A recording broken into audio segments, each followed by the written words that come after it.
এটা হলো ঢাকা মহাখালী আমতলী। এই যে এই গাড়ি বৈশাখী গাড়িটা আসছে গুলশান কুড়িল থেকে আসছে। আর একটা গাড়ি দাঁড়ায় আছে আজমেরি, উনি আসছে গাজীপুর সখীপুর থেকে, উনি যাবে সদরঘাট। এই যে আজকে আমাদের আমতলী রোড পুরোটাই ফাঁকা। এই দেখেন, যারা গাজীপুর থেকে আসবেন, গাজীপুরের পরে আছে ময়মনসিংহ, জামালপুর, শেরপুর, কিশোরগঞ্জ যারা আসবেন। বনানী থেকে, এয়ারপোর্ট থেকে মহাখালী ঢুকতে কোনো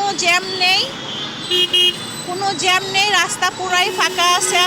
আজকে হলো মঙ্গলবার 28শে এপ্রিল, 15ই বৈশাখ। এই যে গাড়ি কিন্তু পুরাটা রাস্তায় ফাঁকা।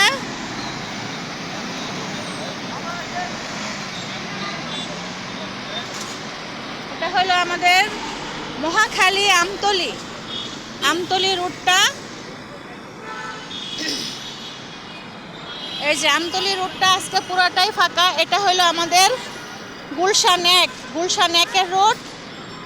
আর এটা হলো আমতলীর চক্কর, যেটা বলে 4 রাস্তার চক্কর। একটা আসছে উত্তরা থেকে, আর ওই পারেরটা যাবে উত্তরা এয়ারপোর্ট, গাজীপুর যাবে ওই পারেরটা। আর এটা হলো আমাদের নাবিস্কো রোড, মগবাজার, গুলিস্তান হয়ে সদরঘাট যাবে। আর এটা হলো আমাদের গুলশান রোড। এই দেখেন, যারা মহাখালী ঢুকবেন দ্রুত ঢুকতে পারবেন, কোনো জ্যাম নেই, একদম মানে ঈদের দিনের মতনই হচ্ছে আজকের দিনটা। আসসালামু আলাইকুম।